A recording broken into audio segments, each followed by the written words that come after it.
Amén. Diga conmigo, amén. Amén. Yo les hago una pregunta. ¿Cuántos de ustedes han ido al médico alguna vez? Amén. ¿Cuántos de ustedes han ido a un mecánico alguna vez? Nunca. Amén. Los médicos, los mecánicos e incluso nosotros los docentes hacemos unas cosas que se llaman diagnósticos. Diga conmigo, diagnósticos. Los doctores lo utilizan para detectar algún problema en algún órgano, alguna enfermedad, diagnostican. Los mecánicos lo utilizan para detectar algún problema en el automotor, diagnostican un problema. Los docentes hacemos diagnósticos al ver las deficiencias de los estudiantes. Es decir, que yo puedo pasar una prueba diagnóstica a cada uno de ustedes para ver en qué área en específica tenemos deficiencias sobre algún tema, digamos sobre la Biblia, sobre el orden de los libros. Amén. Los diagnósticos sirven para detectar problemas. Diga conmigo, detectar problemas. Hoy vamos a hablar de eso, de problemas. Y el tema de hoy se llama Cuando el problema soy yo. Diga conmigo, cuando el problema soy yo. Vamos a ir a la palabra del Señor y vamos a ir al libro del profeta Jonás. Cuando lo tengan me dicen amén, por favor.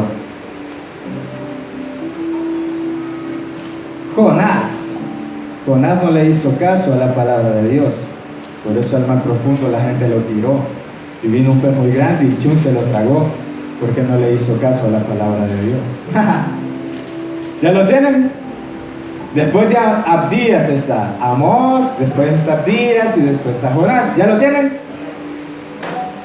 El libro de Jonás en el capítulo 1, versículo del 7 al 10, dice la letra de la Nueva Versión Internacional. En el nombre del Padre, del Hijo y del Espíritu Santo. Palabra del Señor dice: los marineros, por su parte, se dijeron unos a otros: vamos, echemos pues suertes para averiguar quién tiene la culpa de que nos haya venido este desastre. Así lo hicieron, y la suerte recayó en Jonás. Entonces le preguntaron: dinos ahora, ¿quién tiene la culpa de que nos haya venido este desastre? ¿A qué te dedicas? ¿De dónde vienes? ¿Cuál es tu país? ¿A qué pueblo pertenece? Soy hebreo y temo al Señor, Dios del cielo, que hizo el mar y la tierra firme, le respondió. Al oír esto, los marineros se aterraron aún más, y como sabían que Jonás huía del Señor, pues él mismo se lo había contado, le dijeron: ¿qué es lo que has hecho? Tome asiento, hermano. Jonás, un hombre muy común, un hombre como nosotros, un hombre rebelde, un hombre que no se quería someter a la voluntad del Señor, pues creía que su voluntad era mejor que la del Señor. Creía que los de Nínive, que era la tierra donde había sido mandado a predicar, no tenían derecho a la salvación, pues eran unas personas malas. Pero el Señor le estaba diciendo: ve, yo te envío a esa ciudad, ve. Pero Jonás pensaba que su voluntad era mejor que la del Padre. Pensaba que su voluntad era la correcta. Pensaba que, en pocas palabras, sabía más que Dios mismo. Y es eso lo que nos pasa muchas veces a nosotros. Porque a veces pensamos que nuestra voluntad es mejor que la de Dios, que nuestra voluntad es más conveniente, que nuestra voluntad es un poco más agradable hacia nuestra persona. Y tal vez no lo confesamos con nuestra boca, porque ¿quién va a decir: oh, mi voluntad es mejor que la de Dios? Obviamente no decimos eso, pero con nuestras acciones demostramos que sí sentimos eso en nuestro corazón. Porque uno se puede llenar la boca de muchas cosas, de que Diosito, papito lindo, heme aquí, envíame a mí. Pero ya cuando las cosas pasan, se demuestra en realidad quiénes somos. Porque a veces somos solo palabras. Y así como dijo Jesús: este pueblo de labios me honra, pero su corazón está lejos de mí. A veces solo honramos con nuestras palabras. A veces solo honramos con posts de Facebook. A veces solo honramos con publicaciones, con estados de WhatsApp, con imágenes cristianas. Solo con palabras. Pero ¿qué pasa con nuestra vida espiritual, con nuestra vida personal? A veces estamos viviendo una fachada, solo para que los demás me vean, solo porque los demás ya saben que soy cristiano. Voy a publicar este tipo de cosas para que todos sepan, él sigue siendo cristiano, él sigue publicando cosas así, él sigue hablando de esta manera. Pero en muchas ocasiones, querido hermano, nuestro corazón ya se alejó del Señor ya hace mucho tiempo. Y todo lo que hacemos en realidad es una costumbre o una fachada para que la gente no se dé cuenta cómo en realidad estamos. Y es por eso el tema. Cuando el problema soy yo. Porque en muchas ocasiones, hermano, cuando nos pasan ese tipo de cosas, nos cuesta mucho aceptar nuestra responsabilidad. Nos cuesta mucho aceptar que en realidad nosotros somos el problema. Nosotros nos equivocamos. Está bien de moda decir, es que yo me fui de la iglesia porque no me comprenden. Es que yo me fui de la iglesia porque no me apoyaron. Es que yo me fui de la iglesia porque no platicaron conmigo. Así o más víctima. No comportamos así de esa forma. Porque como seres humanos no nos gusta aceptar nuestra responsabilidad. Jonás estaba causando un gran problema, un gran lío, una tormenta, una tempestad muy grande en ese barco por desobediencia al Señor. Entonces todos estaban echando suertes. Nos vamos a morir, pero vamos a pedir y vamos a echar suertes a ver quién es el culpable. Y Dios, como es de bello, mire hermano, en un azar le tocó a Jonás. Y le preguntan a Jonás, ¿de dónde eres? Estoy huyendo del Señor. Jonás era una persona rebelde en este tiempo, en este pasaje. Pero hay algo muy bello de rescatar de Jonás. Y vamos a ir al versículo 11. Dice, pero el mar se iba enfureciendo más y más. Así que le preguntaron, ¿qué vamos a hacer contigo para que el mar deje de azotarnos? Tómenme y láncenme al mar, y el mar dejará de azotarlos, le respondió. Yo sé bien que por mi culpa se ha desatado sobre ustedes esa terrible tormenta. Jonás asumió la responsabilidad de sus actos. Jonás asumió las consecuencias de lo que había hecho. Jonás decidió soportar las consecuencias de su pecado, de su rebeldía. Y eso es lo que cuesta mucho, ¿verdad? Porque nos cuesta mucho reconocer de que el problema somos nosotros, que el problema no es el hermano, que el problema no es cómo se predica la palabra, que el problema no es que tan alto se ponga el sonido, que el problema es que no es que te exijan diezmar. Así es, aunque no exigimos diezmar, la palabra te lo exige y nosotros te lo decimos. No es que nosotros, tenés que diezmar. Aquí, lea Malaquías, hermano, y después hablamos de diezmo.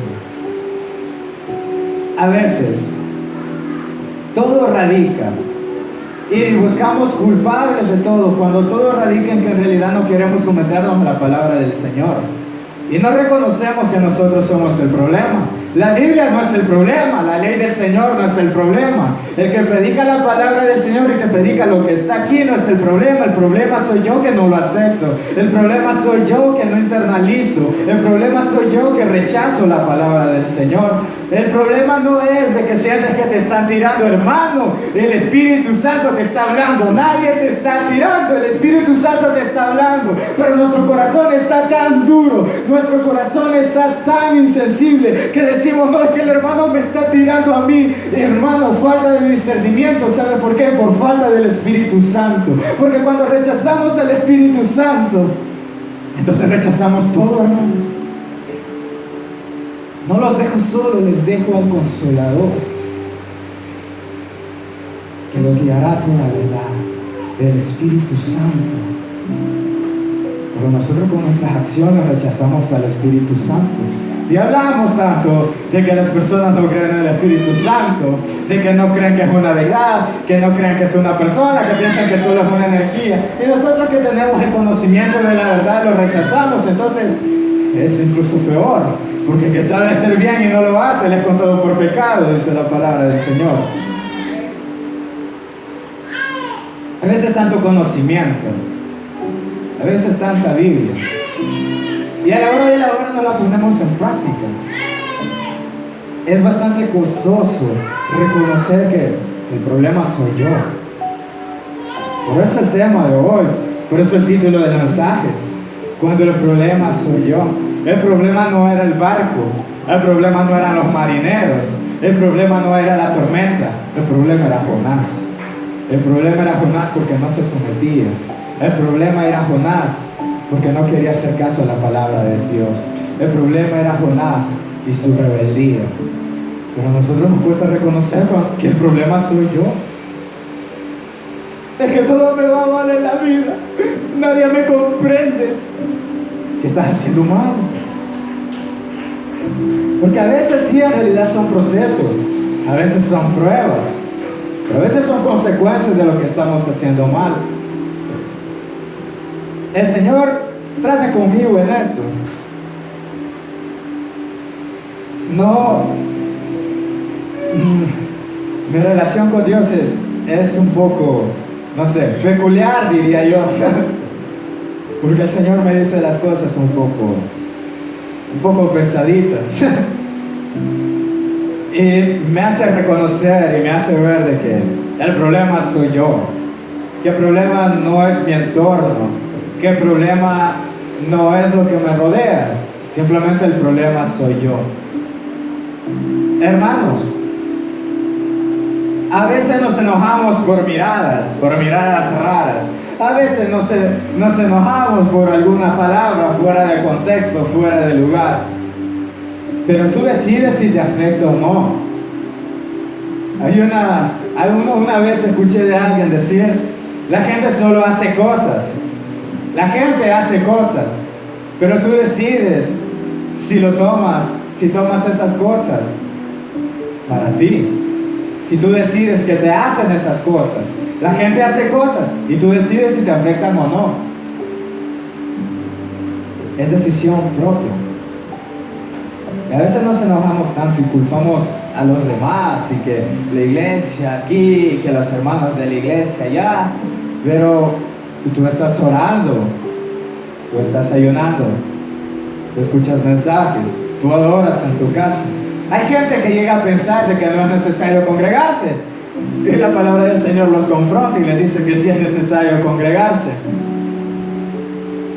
Es que hemos llegado a un punto en donde todo lo queremos a nuestra manera. Es que hemos llegado a un punto en que todo lo queremos como yo quiero, cuando yo quiero, de la forma que yo quiero. Y se nos ha olvidado que todas las cosas fueron creadas por Él, de Él y para Él, me dice la palabra del Señor. Todo el mundo no fue creado para mí, fue creado para nuestro Señor. Fue creado por Él, de Él y para Él. Eso es lo que me dice la palabra del Señor. A veces, hermanos, nos creemos el centro del universo. Nos creemos que todas las cosas que pasan lo dicen por mí. Qué sensible, hermano. Pero no a la palabra del Señor, sino que tu corazón agarra todo lo que el enemigo te tira, todos los dardos del enemigo. A veces, hermano, el dardo ni siquiera va para ti. ¡Ay, ahí va un dardo! Que me caiga. Nos rebuscamos por hacernos sentir mal a nosotros mismos. Porque el problema soy yo. A veces, hermano, y ya lo han dicho en muchas ocasiones, a veces mi peor enemigo ni siquiera es el enemigo ni siquiera se preocupa por mí, porque yo solo me lastimo, porque yo solo me hago daño, porque con las cosas que yo mismo me invento, con las cosas que yo mismo maquino en mi mente, me hago daño, porque el problema soy yo. Y hay hermanos que piensan y dicen, ay no, es que esta prueba el Señor la está poniendo para generar paciencia, para generar... Hermano, la misma palabra del Señor dice que el Señor no tienta a nadie. Santiago dice en su carta que el Señor no tienta a nadie. Cada quien es tentado conforme a su naturaleza pecaminosa y a su concupiscencia. El Señor no te tienta, tú mismo te tientas a no dominar tu carne. El Señor no me tienta, yo mismo me tiento a no dominar mi naturaleza pecaminosa. Eso es lo que dice la Biblia. Leamos Santiago también. Ya llevan 2 tareas. porque me cuesta reconocer de que yo me equivoco, de que yo hago las cosas mal también. Una vez escuchaba a alguien decir esto, me quedó tan grabado en mi corazón y en mi mente. Es que todos, decía esta persona, todas las personas en el mundo, muy en el fondo de su corazón, piensan que son buenas personas. Todos nosotros pensamos que somos buenas personas. Y la Biblia me dice que no hay justo ni siquiera uno. Todos pensamos que somos buenos. Todos pensamos que somos buenas personas. Por eso pensamos siempre que tenemos la razón. Y cuando viene alguien a confrontarnos con la palabra del Señor y decirnos que no tenemos la razón, arde Troya. Porque pensamos que en realidad esto lo está diciendo por mí, me está tirando. Sí, a veces pensamos que la gente nos está tirando, que el predicador nos está tirando. ¿Por qué no leemos la palabra del Señor?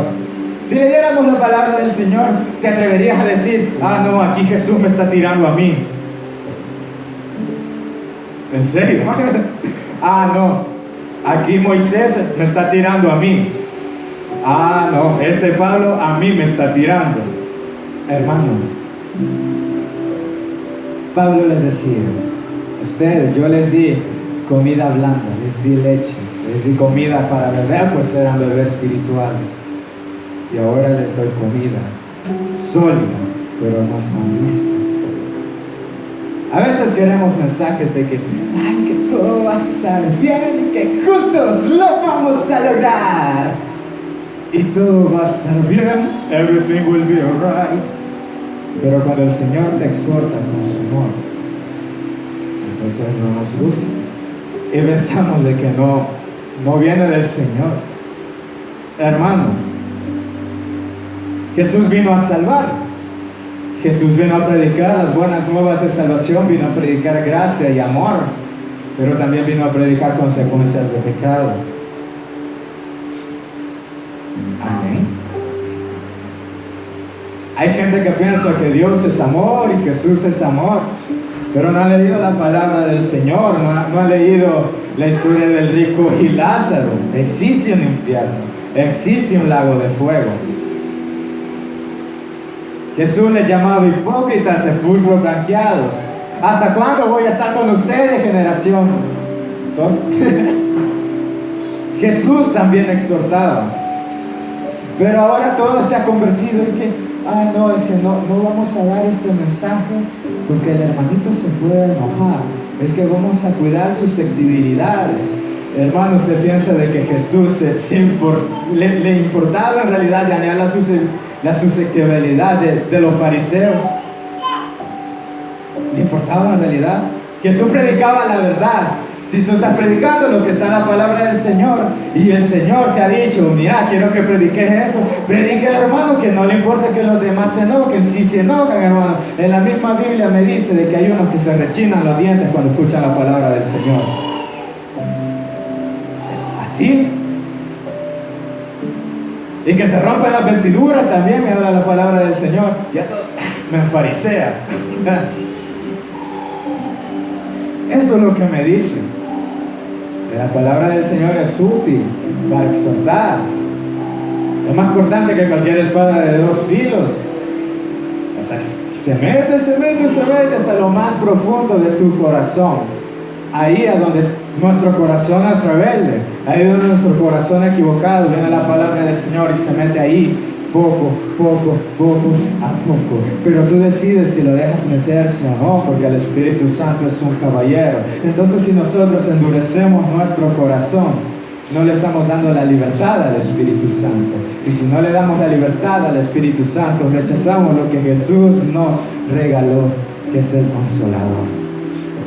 Y el problema no es el hermano que tiene que ser la par. El problema no es el pastor. El problema no es el templo.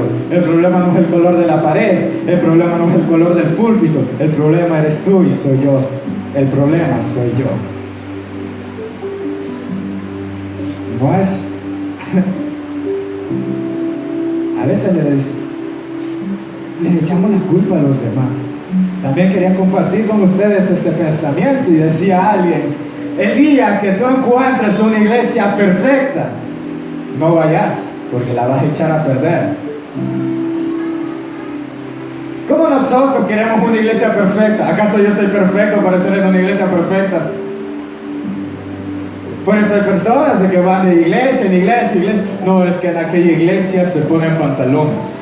Ah, no, es que en aquella iglesia se ponen mantos amarillos. Ah, no, es que en aquella iglesia ponen cortinas. Ah, en aquella iglesia no ponen flores artificiales. Hermano, ¿acaso Jesús no vino por lo que se había perdido? ¿Acaso Jesús no vino por los que estaban enfermos y no por los que estaban sanos? Entonces, ¿por qué nos empecinamos en buscar una iglesia perfecta cuando yo estoy podrido por dentro y necesito de Jesús en mi vida? Necesito que Jesús me sane, necesito que Jesús me liberte. Por ese tipo de actitudes, a veces las personas no se acercan a las iglesias, no se acercan a Jesús, porque dicen, cuando me sienta bien voy a ir a la iglesia. Hermano, nunca te vas a sentir bien para ir a la iglesia, porque separados de Dios, separados de la viña, nada somos, dice la palabra de Dios. Entonces, cuando te sientas bien vas a ir a la iglesia, nunca vas a ir, hermano. A menos que el Señor te traiga con sus cuerdas de amor. Y ya les dije que en algunas traducciones no dice sus cuerdas de amor, dice su látigo cayó sobre mí. Tus látigos me cayeron en lugares deleitosos. A veces no tiene que caer en lugares deleitosos. Mira, aquí sí duele que le caiga un látigo a uno. A veces es necesario, porque no reconocemos que el problema somos nosotros, que el problema soy yo. Por eso el título, el problema soy yo. ¿Por qué nos empecinamos en echarle la culpa a los demás? El problema soy yo. Quien no me someto soy yo. Quien soy rebelde soy yo. Quien rechaza la palabra del Señor soy yo. El que rechaza el Espíritu Santo soy yo. Entonces, ¿por qué le echo la culpa a los demás de mis propias decisiones, de mis propias actitudes? Es básicamente ilógico. Pero nos comportamos de esa forma. Porque cuando alguien se va de la iglesia, nunca he escuchado a alguien que se vaya de la iglesia y que diga, yo me fui porque fue mi culpa, yo me equivoqué. En realidad fue mi culpa. No. La mayoría de veces decimos, es que no me apoyaban. Es que no se sentaron a platicar conmigo. Es que no me comprendí. Es que el pastor, a veces hasta se meten con la vestimenta. Ah, no, es que el pastor solo camisa de vestir. Y yo no tenía de esas y por eso ya no fui. Hermano, otra vez, ha sido más víctima.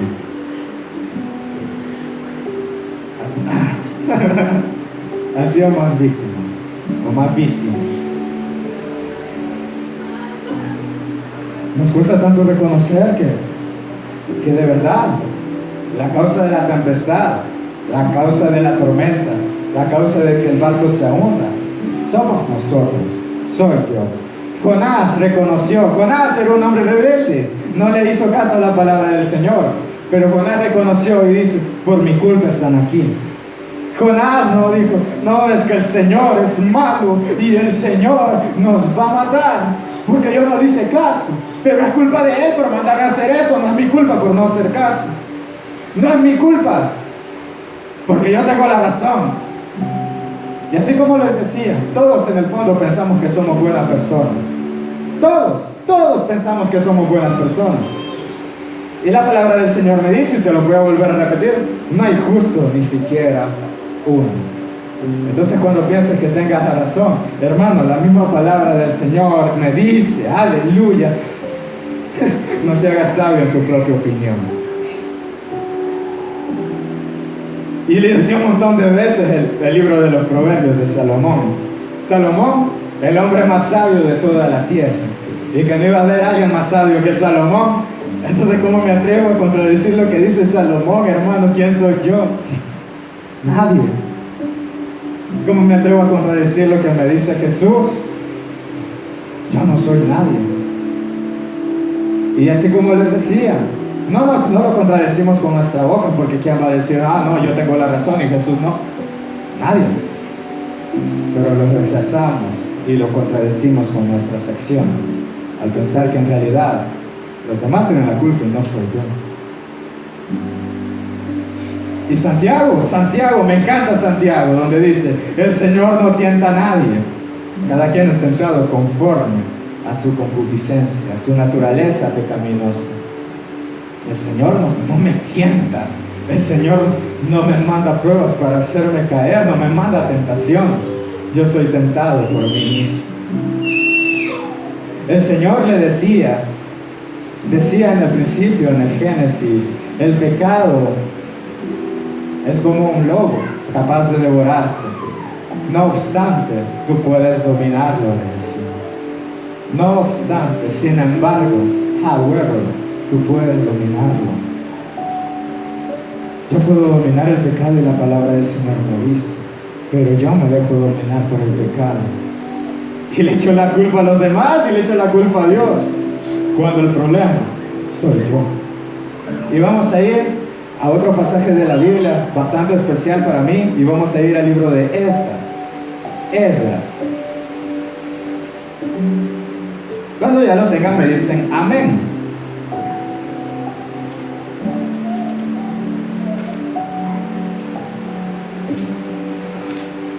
¿Ya lo tienen? Amén. La palabra del Señor dice: a la hora del sacrificio me recobré de mi abatimiento y con mi túnica y el manto rasgado caí de rodillas. Extendí mis manos hacia el Señor mi Dios y le dije en oración: Dios mío, estoy confundido y siento vergüenza de levantar mi rostro hacia ti, porque nuestras maldades se han amontonado hasta cubrirnos por completo. Nuestra culpa ha llegado hasta el cielo. Amén. No les dije. Esdras 9:6. Me emociono. Sorry.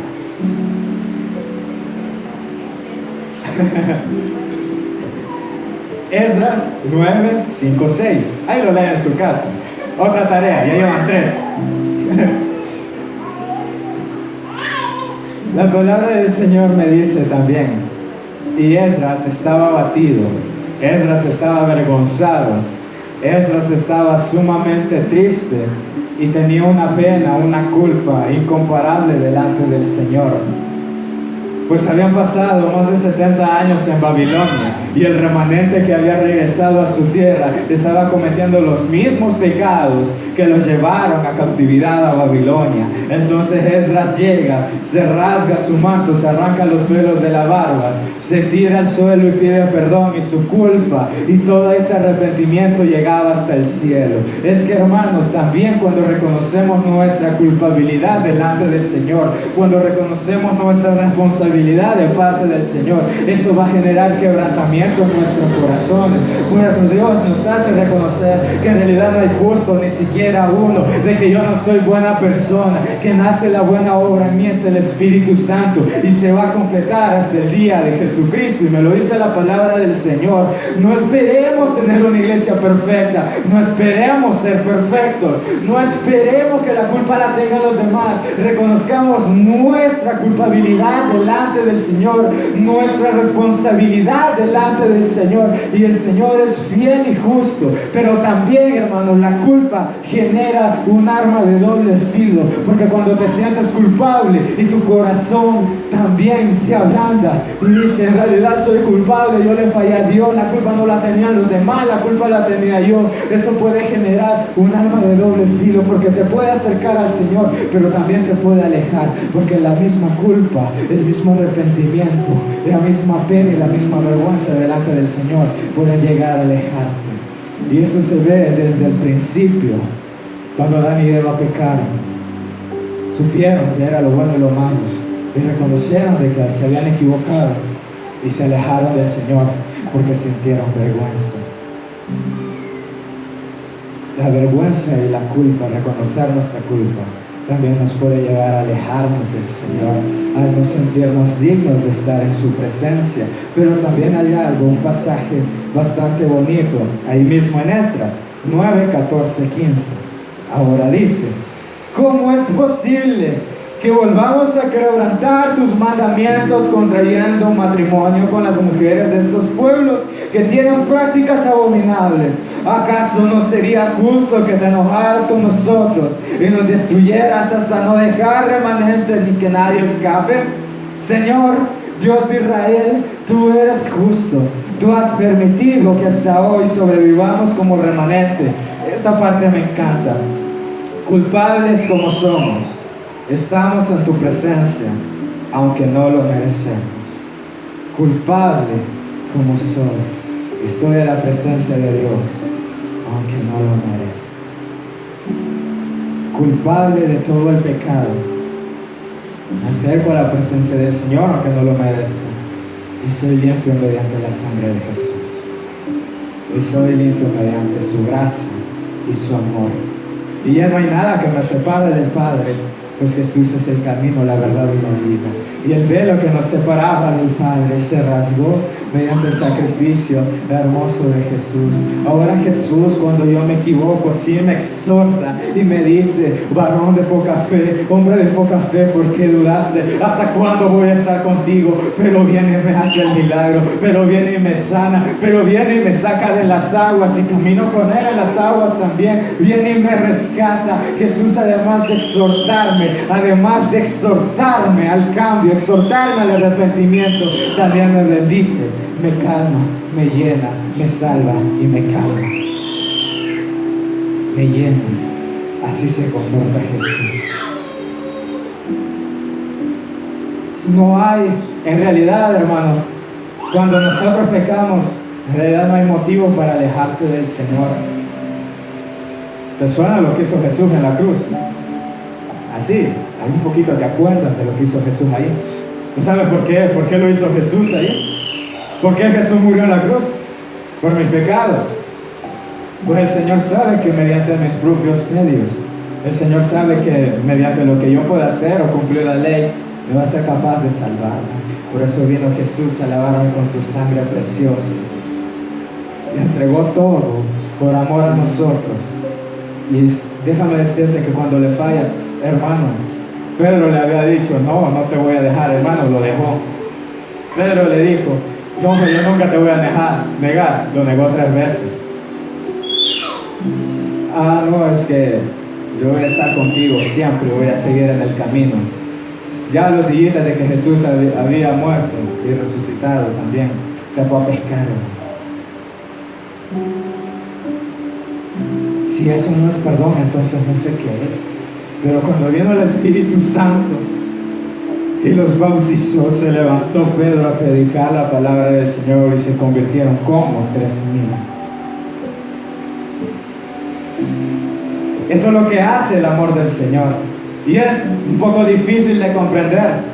En realidad a mí me cuesta comprenderlo. Pero ese es el amor del Señor, inexplicable, inagotable, incondicional, en que si nos equivocamos, culpables como somos, estamos en su presencia, aunque no lo merezcamos. Pecadores como somos, estamos en su presencia, aunque no lo merezcamos. Y es porque Jesús hizo todo para que nosotros estuviéramos aquí. La palabra del Señor me dice, pero también me dice, ahí mismo en Esdras capítulo 10, pero ahora en el versículo 1 y 3, Esdras 10, 1, 3 dice: mientras Esdras oraba y hacía confesión llorando y postrándose delante del templo de Dios, y a su alrededor se reunió una gran asamblea de hombres, mujeres y niños del pueblo de Israel. Toda la multitud lloraba amargamente. Entonces uno de los descendientes de Elam, que se llamaba Secanías, hijo de Geliel, se dirigió a Esdras y dijo: nosotros hemos sido infieles a nuestro Dios, pues tomamos por esposas a mujeres de otros pueblos vecinos, pero todavía hay esperanza para Israel. El número 3, hagamos un pacto con nuestro Dios, comprometiéndonos a expulsar a todas estas mujeres y a sus hijos, conforme al consejo que nos has dado tú, y todos los que aman el mandamiento del Señor, que todo se haga de acuerdo con la ley. No me sirve de nada Solo reconocer mi culpabilidad y postrarme a llorar amargamente día y noche me sirve levantarme y tomar un compromiso delante del Señor y de apartarme del pecado. La palabra del Señor me dice en el libro de Proverbios que el que confiesa su pecado y se aparta de él, hay el perdón. No solo tenemos que confesar nuestro pecado, también tenemos que apartarnos de él. No solo basta con reconocer que soy culpable, que soy pecador, de que, ay sí, Señor, te fallé, por mi culpa. No, hermano. ¿De qué sirve eso si no hay un cambio genuino? ¿De qué sirve eso si no me aparto del pecado? Sería un círculo vicioso hacer lo mismo una y otra vez. Es que el mismo arrepentimiento también te va a llegar al cambio. El mismo arrepentimiento me va a llevar a cambiar mi forma de vivir. No se quedaron solo llorando amargamente y postrados, sintiendo lástima por sí mismos y pidiendo misericordia. Se levantaron y decidieron hacer algo. Y que todos se hicieran conforme a la ley de Dios. Que todo se haga conforme a la ley de nuestro Señor. Que todo lo que hagamos sea conforme a la palabra, a la ley del Señor. Que todo lo que se haga sea conforme a los estatutos de nuestro Señor. Y las cosas funcionan de esa forma. Cuando el problema soy yo. El problema no es la palabra del Señor, el problema es que yo no me someto a ello. El problema soy yo. El rebelde soy yo. Pero culpables como somos, aunque no lo merezcamos, estamos en su presencia. Y ahí podemos encontrar tranquilidad, paz, perdón del pecado, pero también una corrección y una exhortación al cambio. Amén. Yo quería que repitieran esto conmigo. Repita después de mí. La obediencia duele y no me gusta, pero es el mejor camino que puedo elegir. Póngase de pie, vamos a orar. Buen Dios y Padre celestial que estás en gloria.